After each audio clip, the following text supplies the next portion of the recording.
then I went back to Chicago thinking you could be a TV writer in Chicago. First lesson, you cannot. Oh, okay, wait.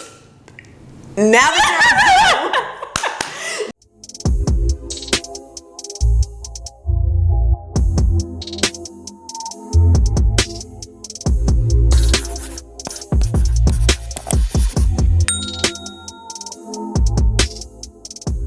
Okay, guys, so as promised, I told you guys I would be hosting talks with different writers and people in the industry to share their knowledge as well. And I'm happy to have one of the writers who I work with in the Shy here today, Miss Resheida Brady. Hi. Everybody say welcome to Resheida.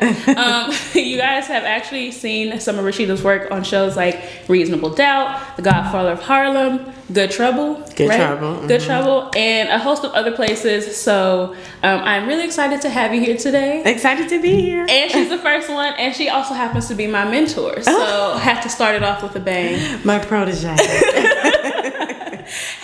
Had to start it off with a bang. Just Resheida always gives like really good energy and really good advice. This is going to be just a conversation between the two of us. I don't want it to be all stuffy like normal interviews. But I am going to start with a traditional interview question, which I feel like everyone has different. They either love the question or they hate the question. I'm falling in the category of people who hate the question, but I'm gonna just state it anyway. So, what was your journey? How did you get here? You know, tell us about yourself, which is a lot.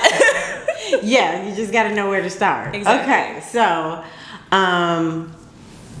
let's start to I went to Howard and then jumped to, and I also went to USC. Okay. In both I did production, which because I felt like writing was easy for me and natural for me. But I'm grateful I did because technically TV writers are producers. So I have my production experience. And then then I went back to Chicago thinking you could be a TV writer in Chicago. First lesson, you cannot. Wait. Now that you're on Zoom, you can't. Jump seat, y'all. This is perfect because it brings up one of the questions that I had because I did a Q&A already on my channel just about my journey, and one of the questions that they asked was, do I feel like they need to be in LA in order to be a writer or work in the industry? And so you kind of get like, what's your take? Well, you kind of gave your take on that, but you need to be in LA to start in the industry because you need to be able to network. It's more people out here that you can network with, and once you matriculate in it, and then people know you, and then you could be anywhere. But I think you have to be out here so people can know you enough to hire you. Yeah, that's essentially what I said too. Oh yes. Yeah. No, but I was planning to ask your take on that too because I know you're not from here. Tell the people where you're from. I'm from Chicago, and because I'm black, the South Side of Chicago. If we all say the South Side of Chicago, I'm like, girl, you're black. We know. Right. Yes. So I'm from Chicago. We don't. Not everybody that's true. There are a very small amount of people who are not from the South Side of Chicago, but I am in the majority. It's lit where I live. Yeah. So I was there. I was like a Boys and Girls Club instructor getting like $200 every 2 weeks. Okay. And I was like, this is not God's plan for me. And I literally said, I was like, God, if you want me to move. So my life was a mess in Chicago those 2 years. Like I made a mess of my life. And I was like, God, if you want me to move, just let me know.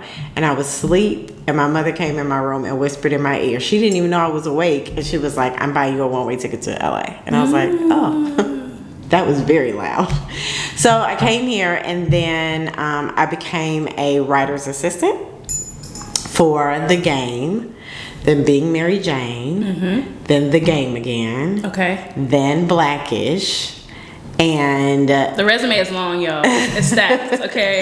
Yes, as an assistant. All of that is as an assistant. My mom was telling people, she's a writer for Blackish. I was not. I was an assistant. My mom, before I became a writer on The Shy, literally my mom would do the same thing. She'd be like, she's a writer. I was like, Mom, I'm not a writer yet. Yes, like, they do not understand the difference. She was speaking it into existence for me, and here we are today. Here we are. Yes, I never became a writer for any of those shows. Instead, I got pregnant. It was like, oh, now it's really over. And ended up getting staffed on Being Mary Jane, the 4th season.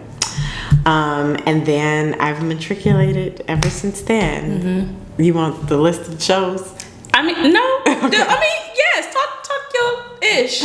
We both Christians, so I try to refrain from cussing. Even though I curse, I will say. Listen, in the writers' room, the Lord knows my heart. In the writers' room, we have to emphasize pitches, and cursing helps emphasize a point. But okay, so Being Mary Jane, then season 4, okay, which was the last season, and then Godfather of Harlem. They promoted me to story editor. And then Good Trouble, promoted to executive story editor. And then back to Godfather of Harlem, promoted to co-producer, producer. I don't know which one. I get the rankings wrong. Then I went to The Chi. And then I went to where we met. Season 4 as well. Season 4. Then I went to, I don't know. At some point, it was Love in the Time of Corona. But that was, I think that was before, because Love in the Time of Corona was that was before The Chi. Oh, okay. Yeah, because I remember you talked about it in the room, and I watched it because it was airing. Okay. And we were yeah. Okay, so Love in the Time of Corona, then The Chi. And then it gets wonky. But it's like The Chi. Oh, I know why. I think it was other things because I sold pilots. Yes, which we're going to talk about. Okay. And then I went to Reasonable Doubt. And then back to The Chi. And I was doing both at the same time. Y'all, she had 2 jobs at the same time. Thank you, Jesus. This woman is going to keep a check. Okay. Well, let me tell you I'm the prayer. I'm not mad at it, okay? Because I have the same prayer. So tell us the prayer. The actual prayer was, Lord, I want to work in this business like a post office worker. Because it's like rain or shine. Consistent. Yeah. Yes. It was just consistency. Snowstorms, USPS is going to be out there. Yes. And I have. Like, the only time I wasn't working was when I told my managers, don't call me. Right. I am taking a 3-month break. And then I remember you said that in the room. Yeah, and I did take it, and then I went back, and I was like, man, he really honored that prayer. I'm very grateful. No, listen, we have not because we asked not. If we want, so I have to say, and I said this in my Q&A, everything that I have is literally because of the grace of God. Like yes, we do the work, but there is still a level of faith to it, which I think is really important and not always talked about, especially in Hollywood, because everyone knows this is sort of like, it's known as the devil's playground. Yeah. But I feel like I haven't had a hard time finding like-minded individuals within this industry if you're like seeking them out. Very true. And even if they don't use the word faith, there is a faith element to this business. Like, if you hear that question, everybody says, so how did you get in the industry? They will have done stuff, but then it's always a portion of it that you can't replicate. Right. And that is the faith part. It's like, what? I know this guy that was the showrunner, or no, not the showrunner. He worked on Fresh Prince of Bel-Air. Okay. He quit. Didn't know what he was going to do. Walked into a building and Martin Lawrence came out of the building and he ended up being the showrunner for Martin. The showrunner? Yes. I don't know. He told me showrunner. I can't fact check it, but there's a lot of non-fact checking happening in this industry, which is another thing that like pisses me off, right? Because like I went to UCLA and then I started working at a talent agency called WME, and I'm just like, nobody asked for a degree. No, like. But I got this is another story. I got my graduate degree, because I always wanted to go to USC because of loving basketball. When they were on the grass and then they fell on the grass, and I was like, I would love to go to school where it looks like a beach. Iconic scene. The little gray polo where it says USC on it. I was like, I want to go to USC. Shout out to Gina Prince, by the way. Yes, such a fan. Yes, such a fan. Yes, but also I'm not a networker. I'm not gonna go to a party at 8:30 at night because I'm sleepy. And I'm not going to make a good impression because I'm sleepy. And I'm not going to talk to people. I'm awkward too. Like, yeah. So I was like, I'm not a good networker. So I'm going to have to create my network at school. And at school is what got me in it. And that's something that I like tell people all the time, because a lot of people, they will ask for information, interviews, and all these things. And I really don't, I hate saying there's no right way, but there really isn't. Like, everybody in this industry, their path to how they got where they are is different. Like, even if you did go to grad school, your grad school journey and how you navigated that looks very different than the next person next to you. Because I didn't go to grad school, mainly because I paid for undergrad myself and I didn't want to be in even more debt. So I was like, I'm not doing it. I'm gonna go they say that going to an agency is like the business side, or like the business school for the industry. So I was like, I'm gonna just go to this agency and I'm gonna figure it out. Like, I'm gonna just read the contracts and learn, like, read all the scripts, and I'll figure it out. And that's how I was able to figure it out. See, I wouldn't have been able to do that journey either, because being in an agency is brutal. I would have literally not gone to work because I'm scared. I mean, I was blessed to not have bosses where I was afraid to go to work. There were some that I'm also very hard on myself. And I expect a lot of myself, even if the other person, like, say for instance, my boss or whoever, doesn't necessarily expect the same. So there were times where I, like, cried in the bathroom because they said something to me and I was like, oh, that means, like, not that they were being mean, but it was just like, I disappointed. It's the Virgo. It's just, it's absolutely the Virgo. Y'all are hilarious. You like the perfection. This is perfectionism. If it's like, oh, I ordered a chopped salad and it's not chopped, they will cry in the bathroom. No.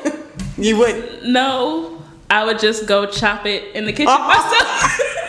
I would go chop it in the kitchen myself until it's chopped how I want it. Yeah, I wouldn't. But see, but people are different though, because I do know some Virgos who will go and be like, excuse me, this is not, like, they will go and make it somebody. I don't make my overthinking somebody else's issue. Like, it's more, mine is more internal. So, like, literally, I will take the salad into the kitchen and chop it up.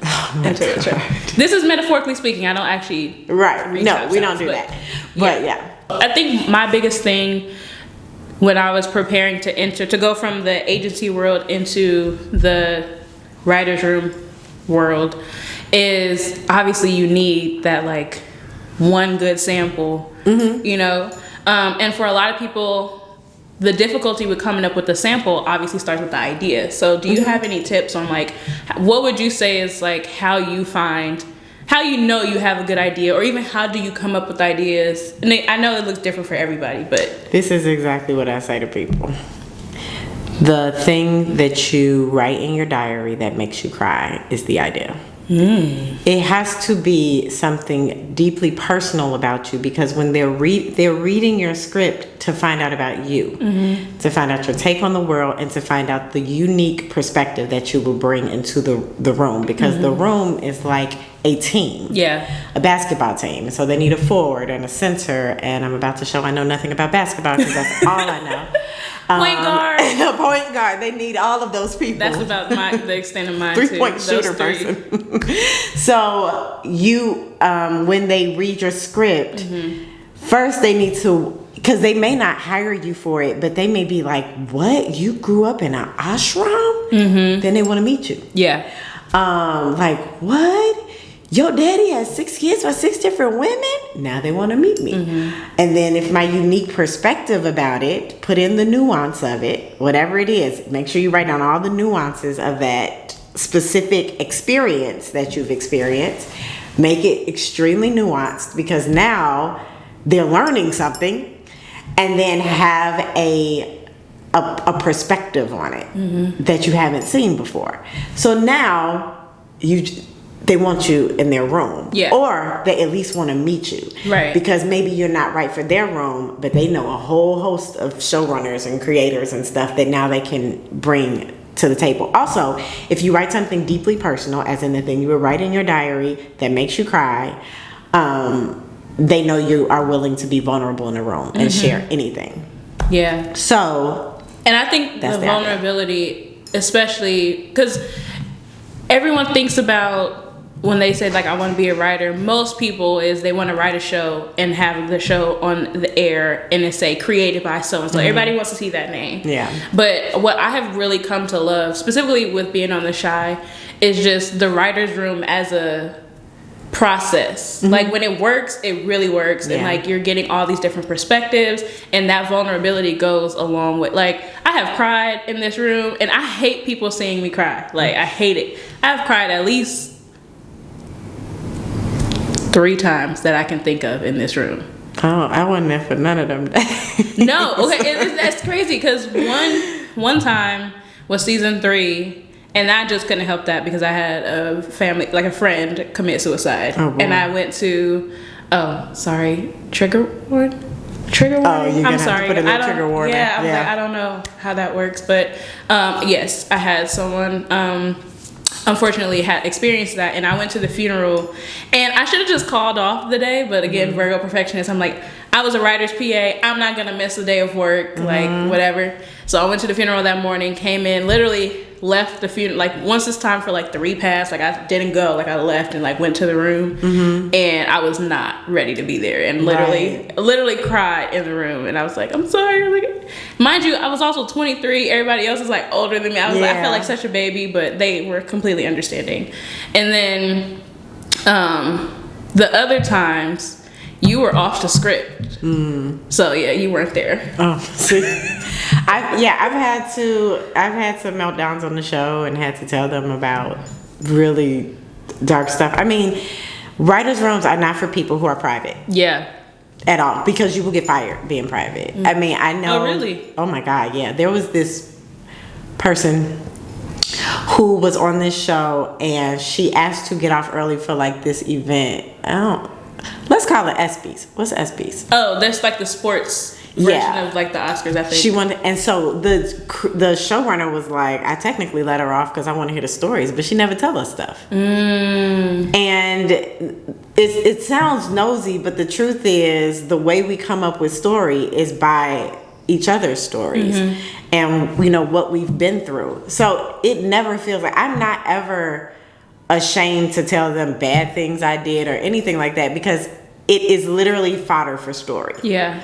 So that's your idea has to be something that's deeply personal. Yeah. You can't. Yeah. You can't skate around it. You can't hide it, because writers know when you're hiding things. We can look at you and size everything up. So that's the other thing. Wear your heart on your sleeve, because if you're hiding stuff, we're gonna pick up on it. And then now we're uncomfortable. The other reason you can't be private is because other people are gonna be telling their secrets. Yeah. And if I feel like you're holding back, I'm scared you're gonna sell my secrets. Yeah. Like if you work in, like, let's say for instance you work in corporate right now and you want to make the jump to working in entertainment, and you know how there's always a joke where it's like when you're in corporate and you're in these business meetings, someone's always like piggybacking off of that. Like that's literally what we do in the room all day, but it's like deepest, darkest secrets. And now obviously you pick and choose what we do. Still have boundaries. Like you pick and choose what you want to tell. Like we ain't telling all our business, but I've had a person in a room tell us in detail about his wife having a miscarriage while they were on vacation. And I was sitting there while they were on vacation. Oh, yeah, it was so sad. And he was saying it. And the other thing about writers is it's like, if you're a writer, you have met your people when you are. Because I have always walked around life and people are like, you tell too much, you share too much. Yeah. And when I got in my first writer's room and they were in there telling stuff like about his wife's abortion, I was like, oh, I met my people. So it's, if you, like literally, if you're just somebody that holds things back, you're going to be so uncomfortable around us, because we don't. And it's honestly usually no judgment. I have felt judgment once and it was shocking. But like, if you're a person who judges, you probably don't write well. Because you have to have villains, but they have to have a perspective. They have to have 3-dimensional. So you have to have the ability to be able to look at a person who kills people and say, but they have an Achilles heel. They have a point of, like you have to be able to do that. So you can't be judgmental, and you shouldn't be in your own, because for your own craft, right? And you share, because when I go through life and things happen, like I've been in a breakup before and was mad that he was being cliche. I can't even write about this. Everything you saying is cliche. Like everything is a story for me. So that's why I'm not hiding anything. It was a story. Resheida. I'm like, could you do something original I could talk about it? Oh my gosh.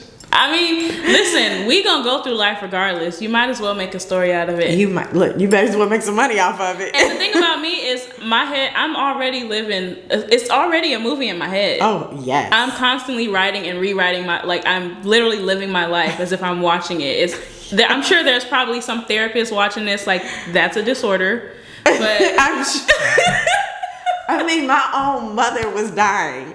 And I was like, it was like I pressed record in my head so that later I could play it back in my head and be able to articulate every feel. Like, I was present in the moment, but I was not stupid enough to not believe I'm not going to write about my mother's death. Right. So I'm like, okay, there's two things happening here. Yeah. There is a level of dissociation that we do as writers that is probably borderline unhealthy, but it makes for great TV. So you're welcome. You're welcome. We live life so you guys get to see it on TV and be thoroughly entertained. Yes. Okay, so you said something earlier that I really love, specifically about like villains and stuff like that, because I mean there are a plethora, endless amounts of TV and movie villains. But for some reason, every time I think about villains specifically, I just have to go back to like Eric Killmonger in Black Panther. The first time we met him, obviously Black Panther 2 just recently came out. But I just love how he was crafted as a character. Michael? Yes. Michael. Okay. Sorry. She be knowing. I'm a Marvel person, so yes. I be expecting people to know people off their character name. I'm sorry. Okay. Michael B. Jordan's character. Okay. I just love how he was crafted because, like, yes, he was quote unquote evil, but at the time when I first watched it, as someone who I was in college, or no, I wasn't in college. I was recently out of college, and at UCLA, obviously, I went to a PWI. Prior to that, all of my upbringing in terms of education had been predominantly Black schools, so I didn't really have culture shock in the way that a lot of people did. But I feel like, at least my culture shock didn't come in terms of like black and white. My culture shock came in terms of being a Black person, a Black American, not having like a direct cultural tie-in to like some place in Africa, whether it's Ghana, Nigeria, wherever, and then going to college with people who did have that direct tie, who were like first generation, second generation, whatever, and being able to call a place home. Yeah. So like when I watched Black Panther the first time and I heard him like basically describe, I literally wrote a paper in college about like how I felt that as a Black American, I was part of like, I was a lost person or like quote unquote or whatever. And you're like, girl, had you went to Howard, you probably would have had all this. Oh my God.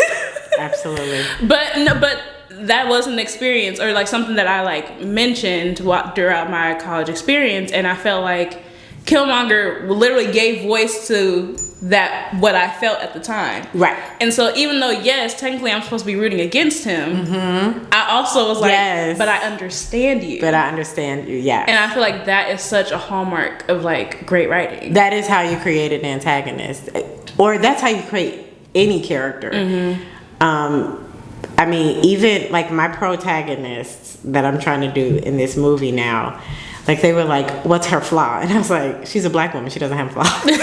You literally said that in the room, and I said, Resheida, come on now. I was like, she's perfect. As a Black woman, if I am real with myself, there may be few, but we got them. We do, but I don't like any of the cliche ones. No, yeah. Because I'm not the cliche ones, okay? They're very specific, but I have to create a flaw for this character that is at least somebody that you can understand why. And that's why you have to also be introspective. Right. Not that I'm not introspective. I know I have flaws. They may not translate to TV. He's like, they're only meant for me and my therapist to work out. I mean, I wish I could put them on TV, but the ones that I have just don't. they don't really translate that well on TV. So I'm like, I don't want to use the cliche ones, but they're so much more visual. It's funny, every time like I have discussions about flaws, I always go back to the quote in the Brandy Cinderella where the mom is like talking to her stepdaughters and she's like, we hold our flaws until after the wedding. Yes, I love that movie. I'm just like, that's how a lot of people operate when they're trying to write, and it doesn't work. Like, you have to make your characters complex. Like, if you are going into a studio, network, whatever, production company meeting, and you're trying to convince them to, because we don't got the money. Like, we make good money, but we can't see a TV show from beginning to end just off of our paychecks. No. So it's like, if you're gonna try to convince a studio and a network to like give you this money, you have to make them buy into these characters, and nobody wants to sit there and watch something they can plot from A to B themselves. Like, you gotta make them keep them guessing. I went to Robert McKee's Story. I have that book. That book is huge. It is Another huge. thing you could do is go to his conference. But when I tell you, this man, he is some type of, like, he is a genius with story. And the conference is like 4 days, legitimately from 9 to 5. Oh wow. 1 hour off, and he's talking the entire time. I'm like, and then he doesn't let you type notes on your computer because then he thinks you're like recording it. So you have to sit like way far in the back if you have your computer. So now you gotta write it, and like I just kind of just was like, you know what, I'm not gonna even try to take notes. I'm just gonna inhale what he's saying because it was like so much. But one of the things he did was he took the guy from Walter White from Breaking Bad. Yes. And he did character traits about this man. But it was something like, swear to goodness, like close to 100 character traits. And what he did was he was like, I remember one of them. He said he is two sides of a personality. One was he's in search of truth, but he's a liar. He was like, your characters have to literally be hot and cold.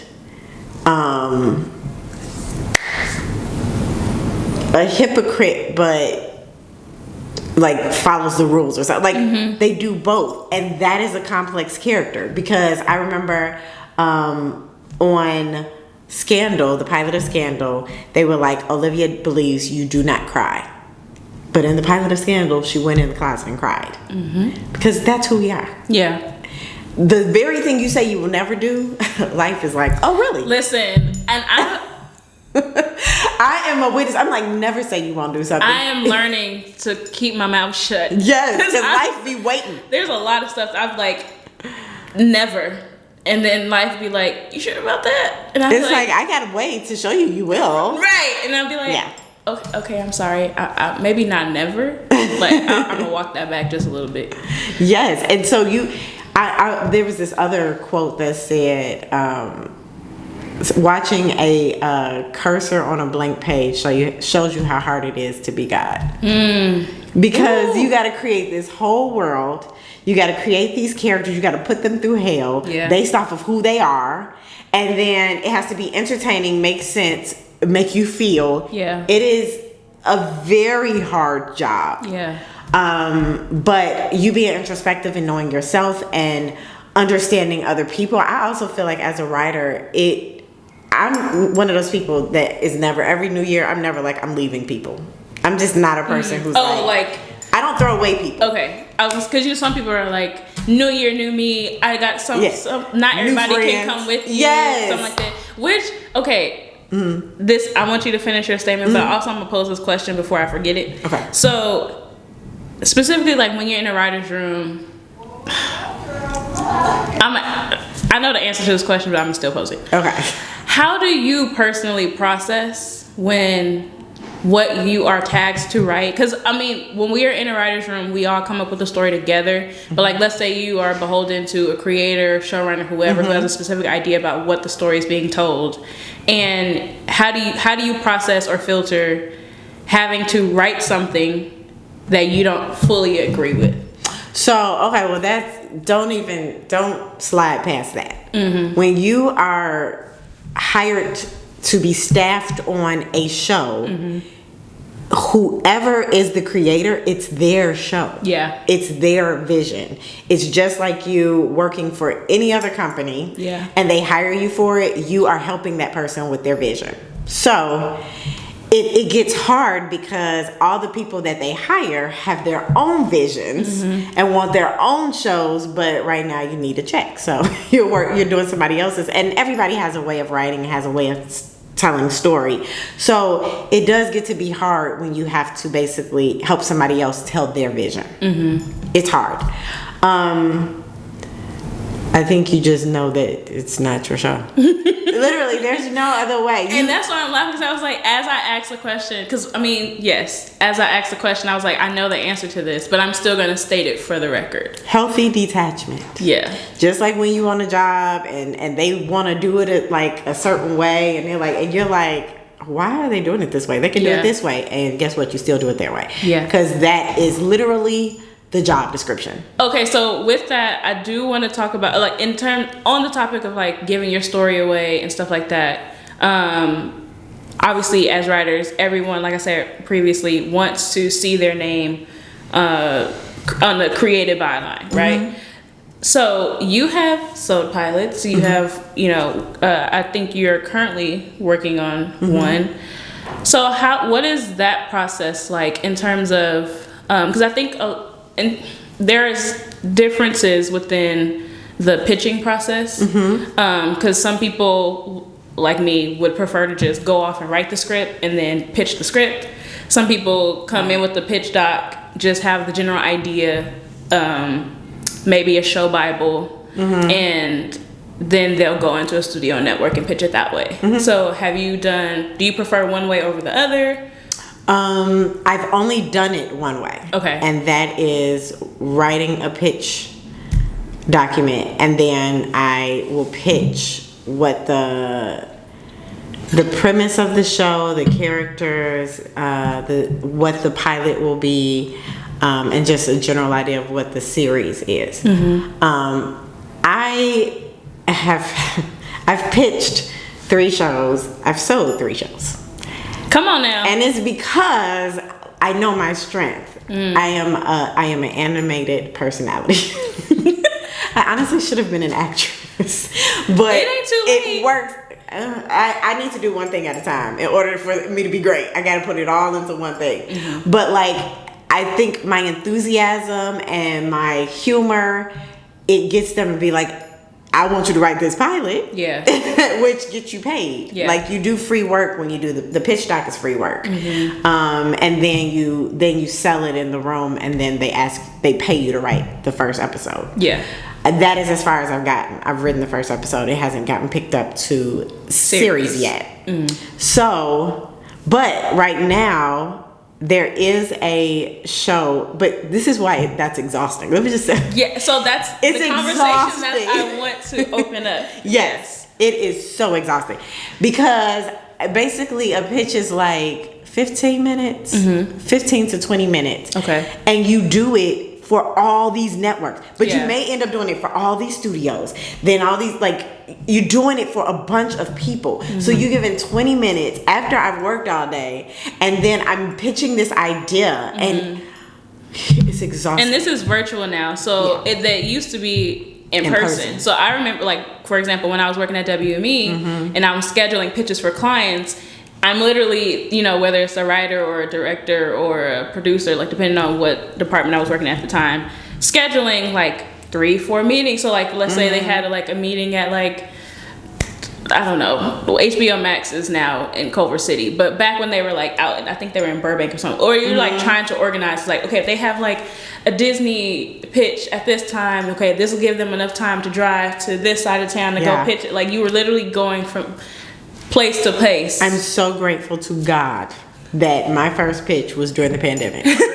Because I only know how to do it virtually. Mm-hmm. And it's amazing because I hear that people used to have to memorize it. Yes. And it's 15 minutes, not 15 pages. So it's like 7 pages. Mm-hmm.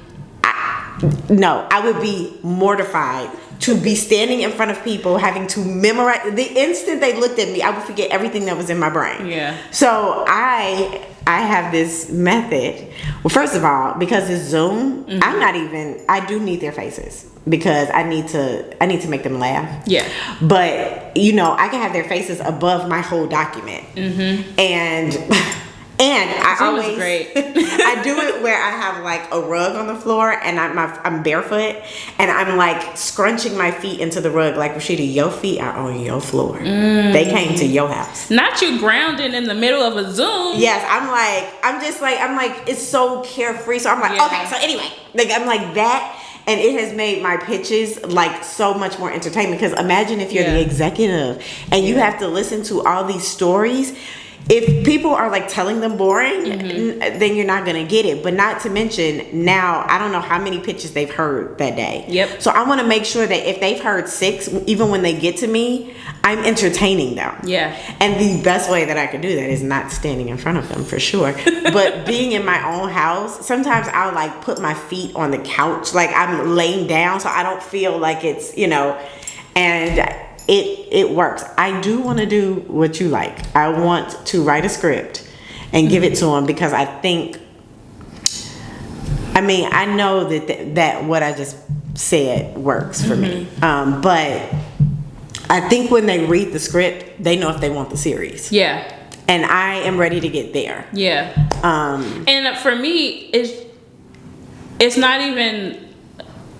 Because, you did mention, like, doing a pitch doc and all that is, like, free work and all that kind of stuff. It's funny because, for me, just in my writing process, I create a pitch doc. That's how I start. Like, once I come up with my idea, I start with how I would pitch it or, like, the show Bible, quote, unquote. And then I can go off to... that's kind of how I outline. Because I don't necessarily, like, outline hard. It'll just be, like, kind of like what we do in the room as a beat sheet. And then I'll write the script. Oh boy. Yeah, because it's advanced. Not even. Well, here's the thing. Like, what I didn't know in college was the hardest part about writing is story structure. Yes. And story structure happens in outline mode. Like beat sheet, you're like, so basically, this is the movement. Yeah. But then when you get in there, you're like, but now wait a minute. It's like you start the story and then start to play Tetris. It's a puzzle. Stuff around. Yeah. Oh my God, it's a puzzle. Yeah. It's so, and that's not my natural forte. Once we get to dialogue, count me in. Yeah. If you need emotional stuff, I love setup and payoff because I know how to make you I know how to manipulate somebody's emotions. Hopefully that doesn't make any man looking at this be like, you know what? Never mind, she's manipulative. But that's the other thing writers do. We always like, how is this coming off? Yeah. But I know how to. That's where my strengths are. Yeah. But story structure is the hardest thing. So that's something that I'm saying for you, world. If you want to be a writer, story structure is the hardest. That's why I say Robert McKee. They have something called Writers Boot Camp, which is in Santa Monica. I did that. I did the UCLA after extension. I did UCLA extension because I had written this whole script and I thought it was perfect when I was an assistant, and then I gave it to someone and she was like, your dialogue is so good, you just need to work on story structure. And then she was like, okay. And I'm like, help, I don't know what that means. So I cleared my bank account to but take it's like story classes. Like that's yes. So you keep jumping ahead, but it's fine. But it's like I was gonna ask, like, do you think that classes are worth it? I also think that classes are worth it. One of the great things about the pandemic was that a lot of people were doing stuff for free. So I was able to, like, it was just like, you can do, because it was like that first month or so when everybody was stuck at home and they were like, you can do this for free, because it's like everybody was just like, we're in this together, and like so I took like what should have been probably like a $300-$400 writing course for free. That's incredible. It was like and it was great. It was like Facebook Live. It was just like this well-known screenwriter who was just like, I'm at home, we're all at home, I'm gonna just do this. I think he also was a professor, and he was like, I'm gonna just provide this to you guys for free. It was great. So definitely, if you have no background, or like even like what you said, if like you need to tune something up, definitely look into classes. Dang, I forgot where I was going with that. Also, being an assistant, it helps with story structure. I was an assistant for 5 years. I hated being an assistant, but I'm grateful because when I got staffed, I knew exactly what to do. Yeah. it was no growing pains. I felt like I had been at that table. I knew exactly what to do. So being an assistant is really helpful, being in the room as an assistant. Absolutely. I am forever grateful that on my first day of working on the Shy, Justin and Lena were like, this is a teaching show. Lena looks at her shows as teaching shows, just like they're a teaching hospital. So she's like, you should be, because sometimes you'll be in a writer's room and like if you're an assistant, your desk is outside the room, like away from everybody else. And when you're a writer's PA, your only job is to get the lunches and the coffees and like make sure the snacks are stocked in the kitchen. Yeah. You got so much time on your hands so it's like, yeah, you can be, if you're not allowed to write, to be in the room, then I would advise you be, in working on your own samples, pilot, whatever. And building relationships with the writers so that one of them can read your script. And don't think that just because they read your script, they can give you a job. They're reading your script, and if they're invested in you, then they will give you notes that will help improve it. So then you can give it to somebody who can get you a job. Right. But on the flip side of that, if you do happen to get into a writer's room situation, whether it's as a writer's PA, a writer's assistant, showrunner's assistant, and you have if you're a writer's assistant, you're already in the room. But a lot of times, showrunner's assistant and writer's PAs are not necessarily seated in the room. You want to try to get in there and sit in there as much as possible, because that's watching them every day break story. Like you said, figuring out the structure, moving the beats around. Like season 3, when we were still in person, literally had these like large magnetic, white dry erase thingies that I remember ordering off of Amazon, and we just cut into strips, and they would write the beats and literally would move them around like it was puzzles. We did that for that was the other show I worked on, Sex Life. Season 1. Season 1. We did that on Sex Life. Because you are writing, so writing on that board, oh my god. Exactly. But basically just saying to try to be physically in the writer's room, learning from everybody as much as possible. And learning just etiquette. Writer's room etiquette, I call it. It's like Big Brother. I've never seen that show. But I've heard what it's about. How are you gonna? Oh, okay. I was like, how are you gonna say you've never seen it and use it as a reference? When somebody was explaining it to me, they were like, it's like a mental game. Okay. And you have to be the last one standing. Now, it's not. Well, some rooms are competitive. I've been blessed that all my rooms have been a very safe environment where it's not competitive like that. I can only imagine how Friends' writer's room was. I could I'm like, ooh, that old school writer's room. I can where imagine. You're trying to get your jokes in. Definitely comedy. Brutal. But all of mine have been safe places where I felt comfortable pitching something bad, so that the bad idea could lead to the good idea.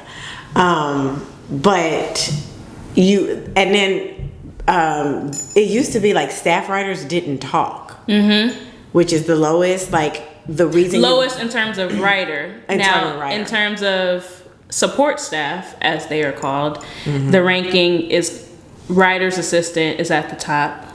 Would you say script coordinator's at the top? Well, script, yes. Well, they're not always physically in the room. No, they are. What are they doing? Reading the script, editing the script, and sending. They're like a liaison. So script between production and writing. So script coordinator, writer's assistant, showrunner's assistant, and then writer's PA.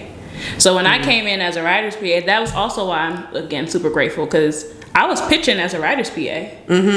Now, mind you, it did help that I worked on a show has quite a few young people on the show, and at the time most of the people in the room were late 30s, early 40s, oscillating around that age range, and I think I was 22 turning 23 when I started as a writer's PA.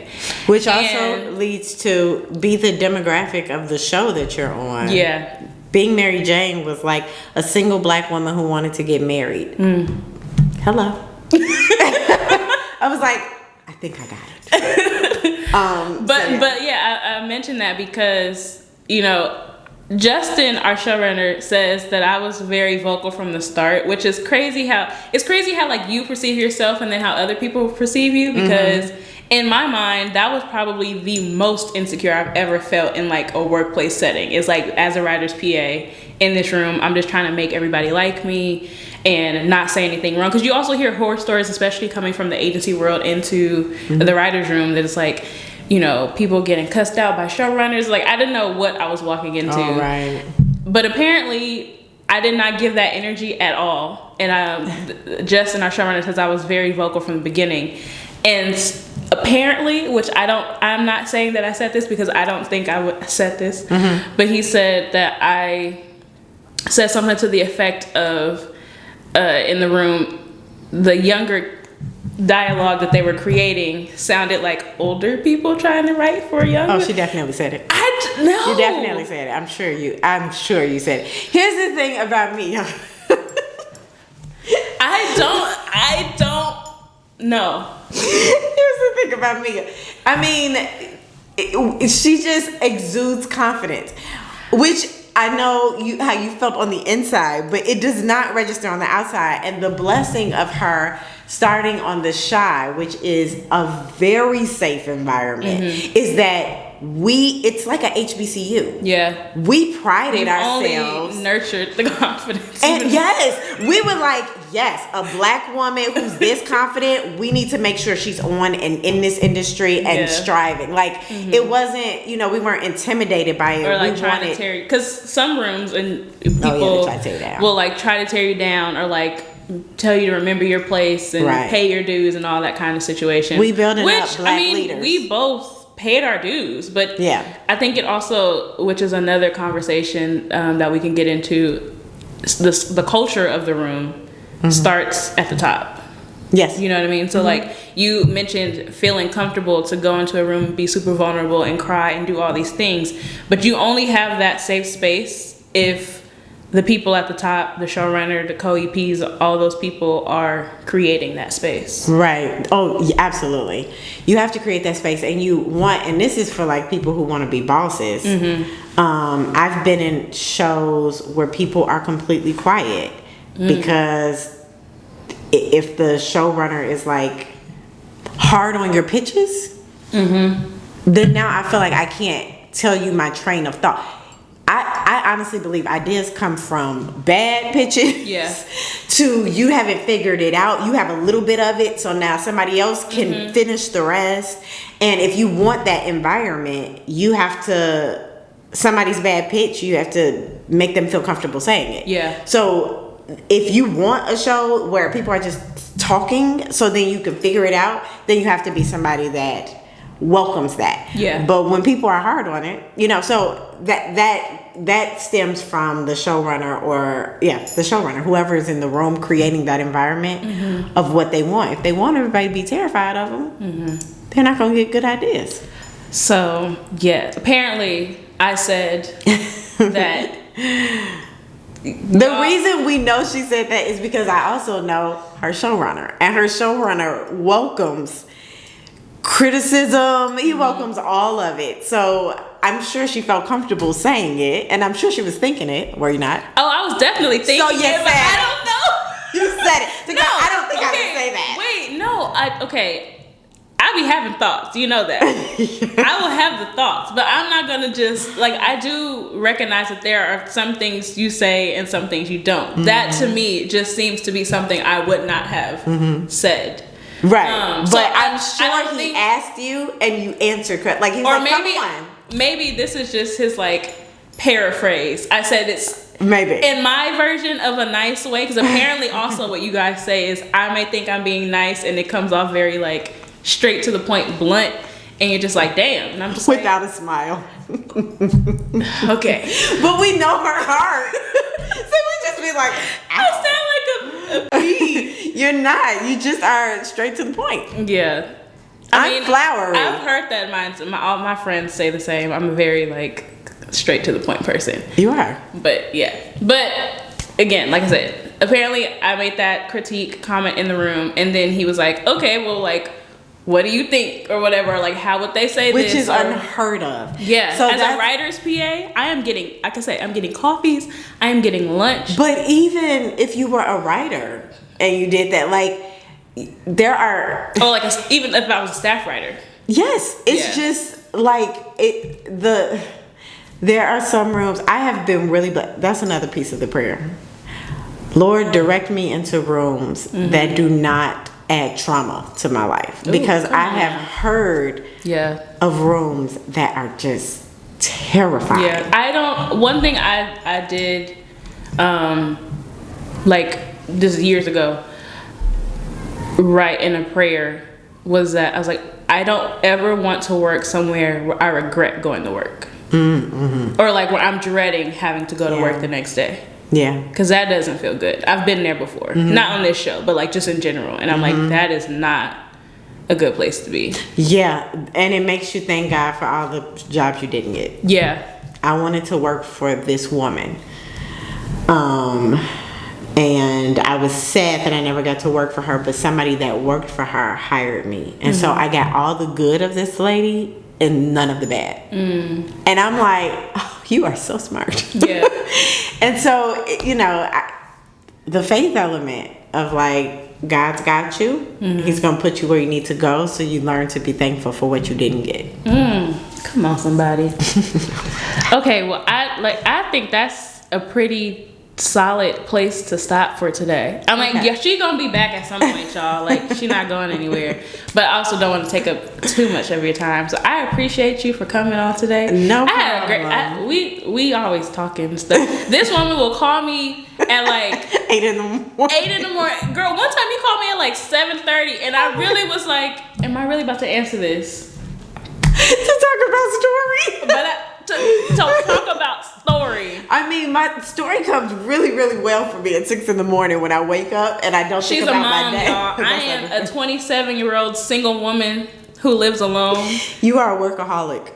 Yes. Okay, so you're up at 7. Okay. That's what we're calling today. I am up at 7, but I am not available to the world at 7. You're not, but you're available to me.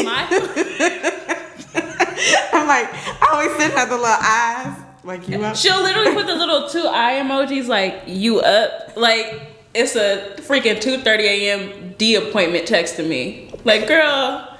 Anyways. But no, like, my phone from 10 p.m. to 8 a.m. automatically goes on Do Not Disturb. I don't even have to touch it anymore. I mean, like, I literally notify anyway. No. I literally don't even. It's set. It's automated in my phone. So at 10 o'clock, it goes to Do Not Disturb. To be fair, I will never text you at 10 o'clock at night because I'm asleep. Exactly. But at 8 in the morning, I'll be like. And it's funny because it automatically goes off at 8 o'clock, and the first text that would come through is Resheida Brady. But I love you, so I answered anyway. You know you be having fun with us breaking stories. Oh, absolutely. I haven't ignored you yet. Oh, thank you. I appreciate that. Every time you call this is the problem. I wake up at 6. Yeah. So by 8, it feels like 11 o'clock. Yeah. A.m. And then I'm like, because even today, like I woke up, I told you I had to go, run somebody to the airport, and that was at 6 a.m. So I had my day started early today. Like by the time we met up, I felt like I had so much done today. Yeah. I'm not saying I'm about to be a 6 a.m. person, but if I was, I would be even more productive than I already am. Yes, but then it'll happen at some point. It's just not. You saying I'm old? That's why I wake up at 6? No. I'm not even saying that. And like I am truly up around 6:30 because I need to get light blocking curtains. I don't have them, so when the sun comes up and starts shining in my room, like my body wakes up. Right. But I don't get out of bed. For another hour and a half. I may peruse social media, but I know, like literally, if I try to write something like at 10 o'clock at night, I can't get through like almost an act because my brain is. If I wake up at 6 a.m., like I sleep with my computer, which also may be why I don't have a man. My computer's right here. He is on the way. Okay, Faith. So I wake up at 6 a.m. and I grab my computer and start doing. I'll get through like 12 acts and 12 acts. You right? 12 I know what you meant. Not 12 acts. Lord, I don't want people to be like she's a liar. 12 scenes. I know because my mind is just going. Is alert, and so I'm like, I learned to be like, let me go to bed at 8 so that I can get more accomplished super early in the morning. Yeah. No, But I don't disagree. It's just not where I am at presently in my journey. Yes, it's okay. You'll get fixed, especially with me in your life. Wake up. I'm sure I deleted wake up to you up. Eventually, you texted wake up. Wake up. Need to talk. Like send help. SOS. No, just send a little swimming emoji. Oh yes. Swimming in it. Anytime Resheida is like overwhelmed and like can't figure something out, she's like, I'm swimming in it. So I'm just like, I'ma just wake up to like 3 rows of the little guy that's like swimming like this. But okay, for real, we're gonna get out of here. Thank you so much for being here.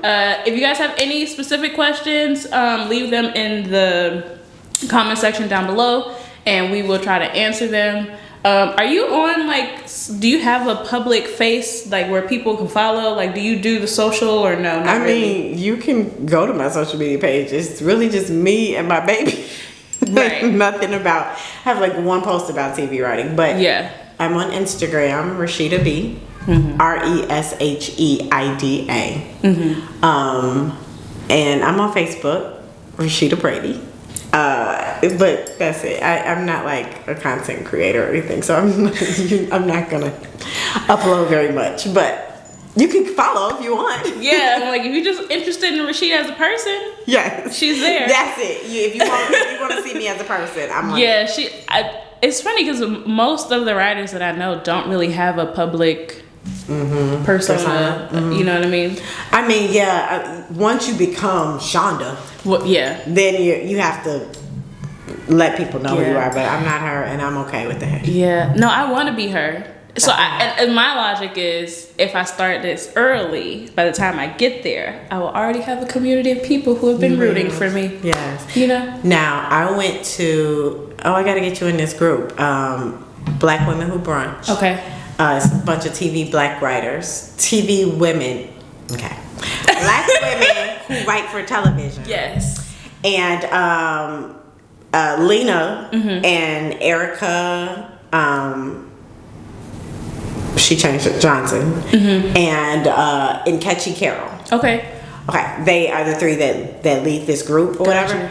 And I went to Nkechi's house, and I was like, oh, she is successful AF, but nobody knows her name. Nkechi, creator of All American and All American Homecoming.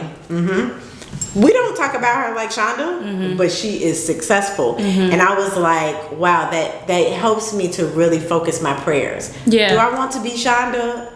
I don't think so, because then you got to have the celebrity portion of it. Or, I mean, if he wants me to, I surrender. But whatever, that I noticed. I surrender. That those are 2 different. Yes. And they're both successful. Yeah. And so there's multiple paths to the same. Yeah. And I want like the middle ground of that. Like I mentioned her earlier, Gina Prince. I feel like people know her work. Gina Prince, they definitely know her work more than her. But it's also like, I feel like she chooses to be more so in the background when she's like not promoting something, which is kind of like, I told you I'm like off of social media right now, so that's kind of where I'm at. But then it's like when it's ready to promote, boom, you're getting all the posts. You know? I feel like that's a healthy balance. You could keep your personal life personal. Yeah. Okay, we gonna go for real. We gonna go for real, guys. I will have all of her social media in the description box and on the screen. Like I said, if you have any questions, leave them in the comment section, and I will see y'all next time. Bye.